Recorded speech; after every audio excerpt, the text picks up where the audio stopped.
This real estate hack can turn $20,000 into $200,000. I don't think people really understand that the biggest advantage you have when you have a small amount of money to invest is leverage. Let me explain how you can use this to become rich. Let's say you have $20,000 to invest.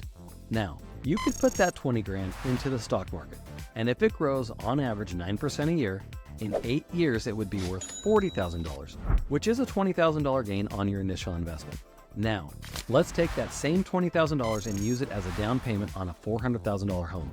If that home value goes up by just 5% annually, which happens to be the 40-year average for real estate appreciation in the US, and that happens in just 1 year, that's a $20,000 gain on your initial investment.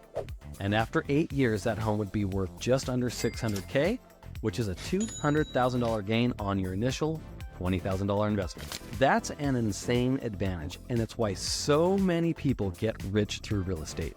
Check the comments out below for more information.